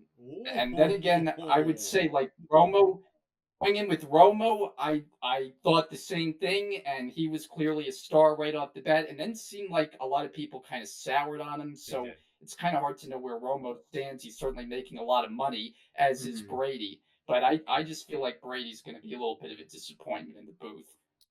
Well, Cal, what you got not only for the game, but what you got? What do you expect out of Tom Brady over there? So I'll start with the important piece, which is Tom Brady, of course. I I feel like he's going to start a little slow. Maybe disappointment is the right word, but I think it's going to be kind of little bits and pieces there. I could definitely see him being good at like analyzing the game. So like while they're sitting there talking about, what they expect to see from the offense to start the second half. Like I could see him being like, "Oh, this is how I would do it because this is what we saw in the first." Like I think his analysis is going to be very good. I just think it's going to take him a little bit of time to get just the normal pace of like the color commentary and everything. So I could see him starting off a little slow because he's not gonna do what Romo did, which was basically play predict for for half the game. Yeah. I don't think he's gonna do that. So but as for the Browns and the Cowboys, I love the negativity on the Cowboys from you guys. I that way I don't sound too much of a homer when I don't pick them and I pick the Browns because the Cowboys running back room is a disaster. Yeah. Zeke is not good. Rico Dowdle is who knows. Dalvin Cook, they bring in a guy who looked like he couldn't play football anymore with the Jets. I also agree that Dak Prescott's going to be wearing a different blue jersey next year. CeeDee Lamb, obviously a great player. Micah Parsons, a great player. And then that's really it. There's not much else for me to love. I think their offensive line is just slowly getting worse every year. Zach Martin is the only guy there that you're like, yeah, he's very good. He's a Hall of Famer, obviously. But yeah, I don't really love their team this year. That being said, they'll probably win like 9 games and they'll be in the playoff hunt, maybe make the playoffs. But I don't think they're a real threat for like a Super Bowl run or anything like that. And even the Browns, I mean, I don't know why people believe in these Clemson quarterbacks. They clearly never work out. T. Law, Deshaun Watson, neither one of them really doing anything. Sorry, Pete. I still love the weapons. I think Cooper, Judy, Moore, and Joku's a stud. Jerome Ford is like the best backup you could ask for while Nick Chubb's out. And their defense is just, I mean, I think their defense is stacked. Yeah. So with that, I'm going with the Browns. Maybe Deshaun Watson turns back the clock to when he was in Houston, but I just it's going to be low scoring because I don't think Watson's very good anymore. Kel, you said there before we move on, you said that you think Dak will be wearing a different blue jersey come next season. What do you I mean do. by that? It caught that too. I when Daniel Jones tumbles, but the Giants somehow win 6 games and can't draft a quarterback, they're going to pay Dak $55 million a year to be the quarterback. I mean, listen, there's a prevailing theory out there. Dak, Bill Belichick, come to New York. Could happen. Yeah. If that happened, I really don't want Bill, but if that happened, I guess I'd be happy. I really like Shane, so I hope they don't like get rid of the whole regime if they ended up getting rid of I like Brian Daboll. Daboll. I do too, but like if they're gonna have to make a change, I really think Shane knows what he's doing. I just think he's the quarterback position. He kind of got screwed. He wanted it. They gave him the contract when they had to. I think that they had to pay him. They did it the smart way where they could kind of get rid of his money at the end of the contract. So it'll be an interesting scenario, but I know you're not high on the Giants. So when Dak comes next year, I'm gonna have to flip my tune on Dak a little bit, but it's all right. Yeah, we'll see how that plays out. Brian, did you want to say? Yeah. I just want to. Yeah, I'm actually starting to believe like Bill Belichick's coaching days might be over. Okay. I think I so think too. he's going to settle in. He's got all these media things lined up now. He's not exactly a spring chicken. I mean, he's in his early 70s now. Yeah. Like I don't think he's going to get another job at this point. I would say I'd be a little bit surprised. I mean, that's a possibility, sure, but just being so close to Shula's record, it just feels hard if someone gave him a job to walk away from that. I feel like that means he's a historian of the league, and I feel like that particularly means something to maybe even more than some of those Super Bowls that he won. So, and there's only one organization he'd want to do it with. It's the one that team he loved, right? Like he loves the New York Giants. So I think that's a possibility, but I also don't completely disagree with you, Brian. I mean, there is a growing sentiment that hey, maybe it is over. Maybe he's kind of a dinosaur. He's outdated, and no one brings him in. Well, remains to be seen.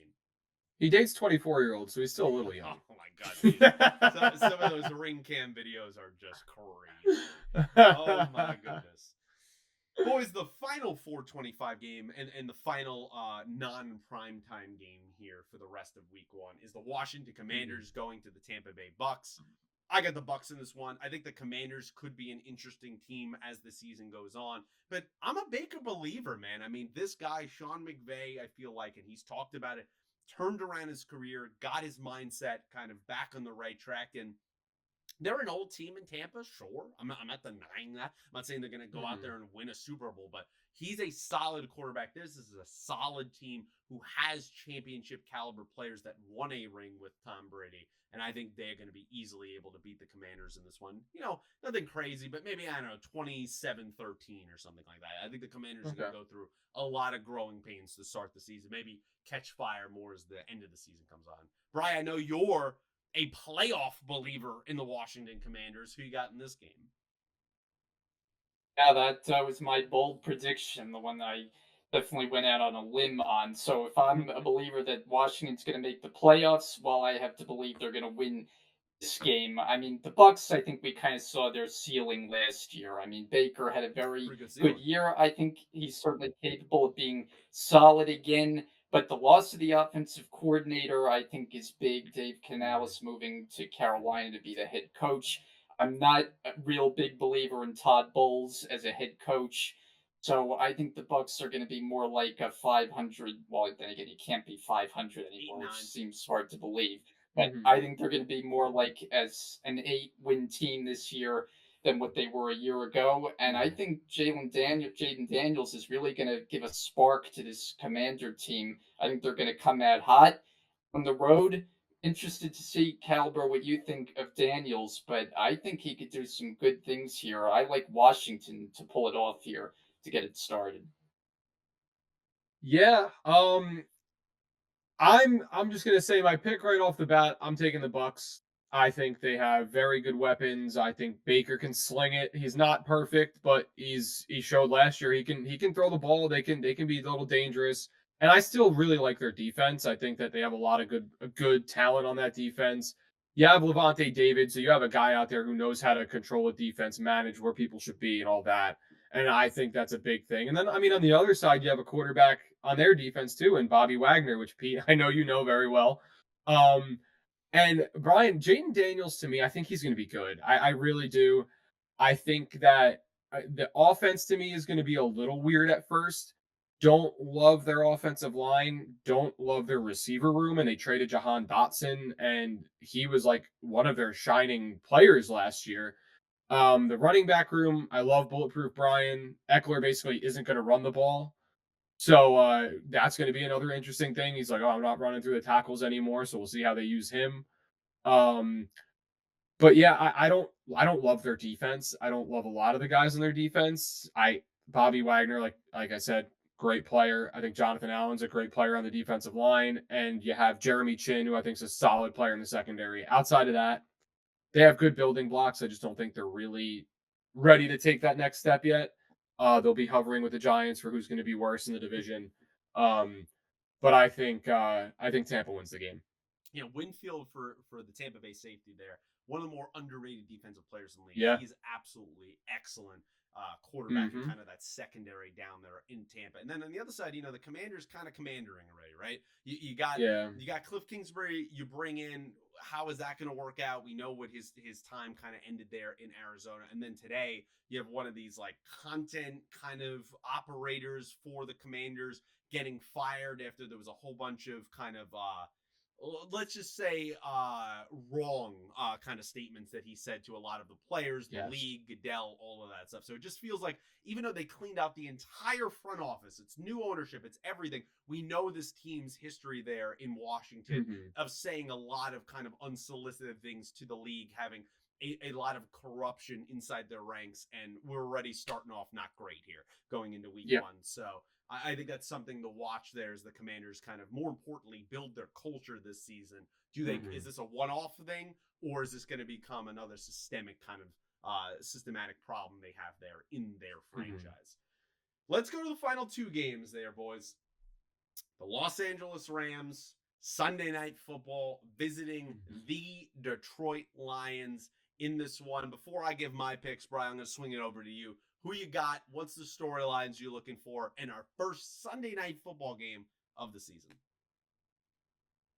Yeah, well, I like Detroit. I mean, I think this is going to be a good game. Playoff rematch from last year was a terrific game last year, as you know, in that wild card We got round. But the robbed. Lions, I think, are yeah. Well, you could definitely make that case. The Lions, I think, are set to be good for the long term. They've got a solid team, both sides of the ball. I mean, Goff has clearly found a home there. You got solid weapons across the board. I mean, Amon Ra has become a near player at the So good. position, receiver wise. Running back Gibbs, I think, is primed to have a really terrific year, and they can use Montgomery at the goal line, so they got a terrific 1-2 punch there. Dan Campbell, we know, has just kind of changed the culture there. It's no longer the same losing Lions. I mean, I last year was not a fluke, I don't think, at all. I mean, after all, in that NFC title game, I mean, they're right there with the 49ers. They had a big lead and let it get away. So I think they're going to have another very good season. I think it starts out strongly on their home field, all the attention on them. I think they're going to be tough to beat this year. Your Rams, I think, are going to be certainly competitive throughout the season, but I think you would agree that this is a tough spot in week one, and I'm going Lions. Cal? Yeah, I'm also gonna go Lions here. I just think the Lions as a whole, I mean, I think they have the best offensive line in the league. I think they have maybe the best running back room in the league, a top 3 to 5 wide receiver in the league, and Amon Ra. Goff, like Brian said, found a home here. I mean, the guy is just he's starting to become like that dome quarterback where he plays in these dome games and he's just firing in all cylinders, and let's see him in the cold weather, see what happens. It reminds me of like Matt Ryan. Um, but then, I mean, their defense to me, like Aiden Hutchinson, they brought in Marcus Davenport, who's a former first round pick. DJ Reader is a big pickup at defensive tackle. And I mean, Brian said it. Dan Campbell's my favorite coach in the league. I think that they're just that team is poised to make a run this year. And quite frankly, I think their division may have two of the top 3 or 4 teams in the NFC, outside of the 49ers. And then if you want to throw like the Eagles in there, they're up there. I think that I think the Lions are going to be really good. And I personally like the Rams. I think they have good weapons. I still am a fan of Stafford. I think he can still throw the ball with the best of them, and he manages the game a lot better as he's gotten older in terms of turnovers and everything like that. The defense for me, I feel like is average, not great. So I'd like to, I think against an offense like Detroit, they're going to struggle a little bit. So I'm going to take Detroit, but not because the Rams are bad, but because I think the Lions are just very good. Yeah, those are all fair points. I think I pride myself. I like to say some people say I'm very negative towards my own team in the Los Angeles That's Rams. true. I regard that as maybe more being a realist, and I feel like 9 times out of 10, I'm usually right on those fronts. Give me the Lions in this one. I think they're going to I'm going to just be honest. I think they're going to kind of get boat raced. I think we're looking at like a 34-20 kind of situation. Lions are loaded. They're my number one seed that I predicted for the NFC. I believe this is going to be their year. And then the Rams they've had a rough training camp. I mean, and a preseason. Let's be honest. There's a lot of weird things going on. If you're not following this team, which why would you if you're not a Rams fan? You have a situation where the entire offensive line has pretty much got hurt all season. It looks like their right tackle and kind of their team captain there on the offensive line, and Rob Havenstein, is trending to not playing in this game. It looks like he is going to be hurt. They just announced right before this podcast, Darius Williams, the number 2 corner, will be out for the first 4 weeks of the season with a hamstring injury. He's on the IR, so he's done. And then, of course, the elephant in the room that shouldn't be, it's the obvious point, is Aaron Donald, one of the best defensive players that we've ever seen. I have no problem saying that. Probably the best defensive player maybe I'll ever see in my life. Retired. Mm-hmm. Okay, so that is a huge thing. Do I like this young defense? Do I think there's a lot to kind of take from what they could be? Absolutely. But you just traded away Ernest Jones to Tennessee. That was a whole weird situation there. Is that more about not paying him? Are we worried about a degenerative knee situation? Maybe flashbacks on the offensive side with Todd Gurley? Maybe. Feels really weird, and McVay was very edgy in how he talked about that in press conferences. I watch all of those. That was a very weird situation there. Then you have the Kyron Williams situation. He looks great. I really love this guy in the backfield. You double down, you get Blake Corum out of Michigan there. But then Kyron Williams is also going to be returning kicks. I don't know. That feels weird there. Don't like that. You fire one of the assistant special teams coaches just a few days ago, and you bring in Nick Frost, formerly the Nebraska head coach, as kind of a special assistant supervisor. something weird there? What's going on there? I just think there's a lot of things going into week one that the Rams are kind of figuring out. And I will say, I think there's a lot of pundits out there in the NFL that they got to pump the brakes a little bit. I think we're trying so hard to dethrone the Niners, and no one would love that more than me. But let's be real. Kyle Shanahan and the San Francisco 49ers, in the regular season at least, they own this team, okay? They own the Rams. They always beat them. They typically sweep them. They won for the first time in 8 or 9 meetings last season at the end of the year. We know what the NFC Championship was like. Of course, the most important game these two teams have played against each other in a number of years, and the Rams came out on top there. But historically, the Niners own this team. They're going to win this division. The Rams, I picked them as a playoff team, but going into a hostile Detroit environment here, where they're fully healthy, it ain't going to be close. I'll be rooting for them the whole time, but I don't like the prospects. Give me the Lions here for week one. Pains me to say that, but let's just be honest. Detroit's really good, man. They're really good. They're loaded, and it's just, maybe if the Rams were at full strength here, if they had Aaron Donald still, I'd be like, man, I think the Rams could go in and get some revenge. But with all those factors going on, who's calling plays there on the defensive side of the ball? Is Troy Reader wearing the green dot going into this? I mean, there's a lot of weird stuff going on in Los Angeles. And the final game, Brian, the New York Jets visit those aforementioned San Francisco 49ers. Monday Night Football, the first one of the season. I'm going to kick it right to you, man.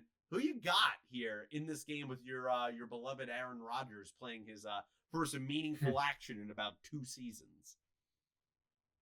Well, yeah, I mean, listen, I want to believe that the Jets can go into San Francisco and win, but I mean, you would have to be like the most positive Jet fan out there, like our good friend Dylan, and I'm not even sure if he would pick them in his heart of hearts to win this game. I mean, you're telling me they're going to go across the country to take on the team that might have the best roster in all of football, and they would win this game.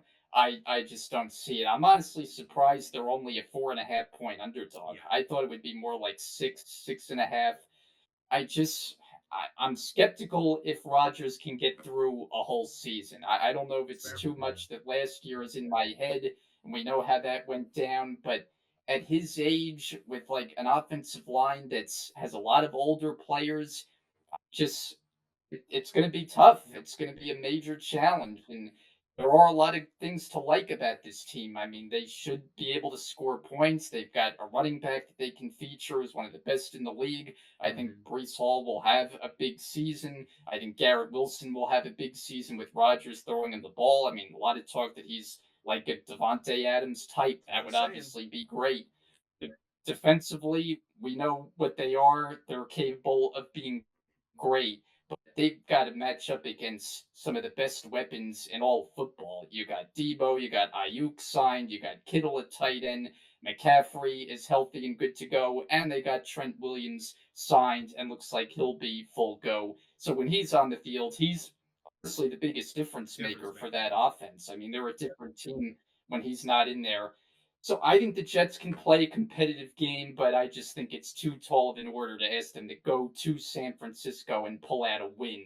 I think the 49ers are too tough and will be able to win this one by, I'll say, a touchdown. Hey, Cal, before you go, I'm also taking the San Francisco 49ers. I just think I have it about 27-17, I think is kind of what I'm predicting, but team's too talented. Jets didn't really play in the preseason with a lot of their starters. There's going to be a lot of growing pains going across country. We both, even Brian, the Jets fan, picked this team to miss the playoffs. What are you picking not only for this game, Cal, but do you see the Jets making the playoffs?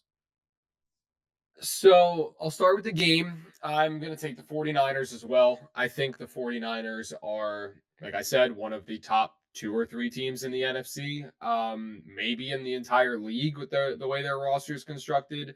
They got, I mean, every skill position player just seemingly is like one of the best. You got Ayuk signed, he's there. Trent Williams signed, he's there. Their defense is just full of guys that, I mean, they just make plays. Their linebacking core is great. Their D line always plays well. They have Travarius Ward on the outside, who's a good cornerback. I mean, just that the team itself, the offensive line's always good, and like you said, Trent Williams makes it just so much better. Um, but the Jets, I think they have a stacked room of weapons. I mean, Alan Lazard with not Aaron Rodgers, not a good wide receiver. But let's see which Alan Lazard we get this year, right? Like maybe he pulls out. He's now wide receiver 3. They bring in Mike Williams, who obviously can go up and get it. Garrett Wilson can do basically anything on the field as a receiver. Guy's so good. Brees Hall, he was like the first running back in fantasy football drafted. Like people are expecting big things from Brees Hall this year. But like Brian said, it comes down to Aaron Rodgers. Are we going to get potential MVP candidate Aaron Rodgers? Are we going to get injured Aaron Rodgers not making it through the season? I mean, for me, just looking at the Jets roster, I think they're going to make the playoffs, and I think Aaron Rodgers only needs to be a game manager for them to get there. Because I think if they're not turning the ball over, their defense is probably going to get them the ball back quite a few times this season. And I think that the running game can be very strong. I know a lot of people are talking highly of Braylon Allen as the backup running back too, making some plays there. So Brees Hall maybe not having to take every single carry. O-line's a little bit of a question mark. Morgan Moses and Tyron Smith have been around a while. I think, yeah, and injury prone. I think Elijah Vera Tucker, injury prone, but looked very good when he played, right? He's still young. Tippmann's another pretty good offensive lineman, but I think the Jets can make I think they can win their division. I think they can make the wild card. I think there's a lot of factors that come into play, obviously. Like again, if Aaron Rodgers is healthy and playing well. But I think their roster is very stacked. So I would be shocked if they're not at least if they don't make the playoffs, they're a game out. Like they're not missing the playoffs very very early unless they have freak injuries this year. I think they're a very good team. So I would have them making the playoffs probably as a wild card team. I think too many people are sleeping on the Bills in that division. I still think they have the chance to win it there. Yeah, I did like that the Jets did the mature decision. I streamed draft night when they took Fashanu. I was like, that's what you're supposed to do. You have an injury-prone offensive line. Yep. Do not get tempted by the Brock Bowers pick. Pick some depth. Pick a potential future starter. If you believe this guy, if you take him that high, could be a Pro Bowl, all-pro level player. I really like that Joe Douglas kind of he made the smart pick. He didn't take that tempting pick. He made the smart pick, which is kind of not the normal thing that the Jets would do. So maybe that's kind of a sign of turning the corner there. But in this game, man, you want to talk about one of the hardest week 1 games you could come up with. This is a buzzsaw going to San Francisco. And maybe, Bri, maybe you had a little bit of hope if Ayuk got traded, if Trent Williams was holding out, if maybe McCaffrey was down with an injury in this game. But getting all of them back, you can't feel great about your prospects in this one. You guys have any other? We made it. We did it. It's a long podcast. Any closing thoughts either of you gentlemen have here for week 1 of the season? I have one because I didn't say my Super Bowl team that I was gonna pick. That is true. So I do want to say that, and surprisingly, I'm actually in agreement with Brian here. I'm taking the Baltimore Ravens, and I think that Lamar Jackson finally gets it done. I think this roster, I was trying to hold back a little bit when we were picking the games. This is the first one. I think they finally constructed a team that is capable of keeping Patrick Mahomes off the field. You have a guy like Derrick Henry who's going to get you basically 4 yards no matter how far behind the line of scrimmage he gets hit. The guy is a beast. And barring injury, I think he is one of those guys that can take 300 carries, 400 carries. I think he's done before. And then you have Lamar. So you run a little read option every once in a while. It doesn't matter who's getting the ball. One of them's going to get the ball and go forward. I don't know. I think that team is I think they're built very well this year. And Harbaugh's obviously a good coach. Losing the defensive coordinator, yes, is tough, but I still think that I think they're the team this year. I think it's going to be them and the Lions. I think that's going to be. I was going to put you on the spot and go, well, who's your NFC team? So Ravens, Lions. All right. And honestly, I'd be happy with either team winning because I really like both of those teams. I like their coaches. I like the way that they're put together. So, Brian, closing remarks. Yeah, well, I like that call. That would be a fascinating Super Bowl. A couple final thoughts from me talking about the Jets. Just the other reason why I'm skeptical is the head coach is still a Oh, major question yeah, mark. I mean, he's Robert Saleh has not proven that he can win at any sort of consistent that level. is So true. that to me is a big problem. And then finally, I just want to get your thoughts because I don't think we brought this up on our last show either. As week one is about to kick off here in about 45 minutes, the new kickoff rules, which Mm. we've seen in Yeah. preseason, are we liking these so far? I mean, to me, I don't like the look how it looks on TV. I get it. They're trying to reduce injury and all that, but it might just be that I'm not used to change, but I'm not so far too enamored by the new kickoff routine. Cal, you want to go first? Sure. So I've watched it and I agree it looks a little weird. When I went to Giants training camp, they were doing like practice of it too, and I was like up close and personal look, and I'm like, it just looks so weird. But a lot of holes are created. I think that there's going to be a ton more That's what they returns. want. I think it's going to be an exciting play again, and like you said, they're reducing the injury because everybody's not gearing up and running full speed into each other. You start blocking literally like 5 yards away from each other. And the thing is, there's going to be a lot more big guys on the return team, I think, like tight Mhm. ends and guys that can block because why not throw tight ends and linebackers out there where they can run and just knock these guys out of the way? And all of a sudden, your guy with blazing speed behind you is going to be running through these open lanes. I think it's going to be an exciting play. I don't know if they're going to keep it. I do think it looks very weird when you're watching it, but I think it's going to be exciting. Yeah, I'm in the same boat. I'm very mixed on it. I do think we are Hmm. going to get more touchdowns. I do think it looks weird. The part that really I'm kind of held up on is the weird like kick and where the ball comes out rules, right? Because Yeah, if you and correct me if I'm wrong, so if Yeah. you kick it through the end zone, the ball comes out to the 30-yard line. the But 30. if Yeah, you kick it inside the like I guess the kicking launch zone or area, landing launch zone, I think zone, it's whatever the called. hell Yeah. it's called, then the Yeah. ball is returnable. Then there's like some other rules where like kicking it off if there was a safety that still comes out to the 20. Like there's all these mixing rules. Of course, if you kicked it out of bounds, it comes out to the Mhm. 40 like it normally is. No surprise onside Yeah, kicks. there's no surprise onside kicks, which I hate that. Like it just feels like they've made the game for the general average fan, maybe not people like Sure. us doing an hour and a half plus podcast, but for the Hmm. normal fan, they've made it very confusing. And that's the I part where I agree. think majority of the people watching are, I feel like, that casual or kind of intermediate fan. And I think Sure. that's the part that they're going to have to clean up because it's going to feel real awkward constantly announcers explaining why the ball's here, Yep. why it's here, how does this penalty here, right? Even if running into the kicker in the previous play, if you're kicking a field goal or an extra point, now that gets assessed now to the kickoff. On the So kickoff. yeah, so you move it up. So now it's a weird situation where okay, so it's supposed to hurt the team that's returning, but now it feels like it sort of It does, almost but it helps sort of them. doesn't because you're gonna Yeah. squib kick it because you don't want to kick it through the end zone.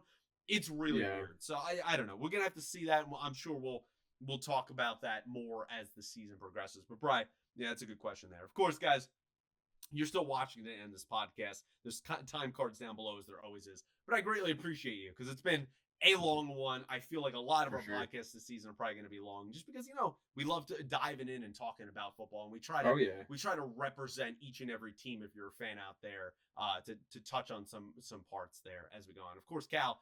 Brian and I, of course, want to thank you here, man. Being our first guest of the season, we'd love to Yes, have you on sir. again this season. Of I thought this course. was a lot of fun doing the triple box, kind of having that back and forth. There's some good discussion between all three of us, Hmm. and yeah, I want to appreciate you, and I want you to plug anything down below if you want to, and right here, right now, where people can follow you, what you want to promote. Yeah, so Giants over 6.5 wins this year. I want to promote that. No, I'm on Twitter, it's just Nick Caliber 22 or Instagram Caliber 22. I I would plug my Twitch. I haven't streamed in like a year, so I'm not gonna do that. But yeah, no, I'm very thankful to be on here, guys. I appreciate you having me. And I'm so excited for the football season. Glad it's back.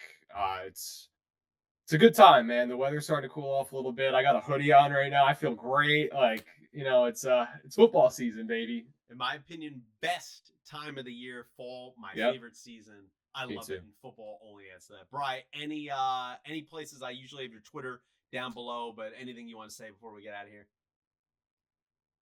Yeah, I'm just gonna echo the sentiment that I love this time of the year too. I'm not a hot weather person, so I like when the weather starts to cool off, and it's just nice that as we finish up here, we can put on the pregame of the game, and Oh then it's yeah. football time. So let's go. We're back, gentlemen. Of course, down below, if you want to talk to us about your preseason picks still, your week 1 picks here, any crazy things you thought we said here, we love hearing and talking to you guys down below. So please feel free to do that. All the socials, time stamps, everything will be linked in the description. And of course, we'll be back for week 2 next week here. We'll be very consistent this season, I feel, of getting out these podcasts. And as always, like the video, subscribe to the channel, share with your friends if you be so kind. Until next episode of the First and 10 podcast, thank you for watching.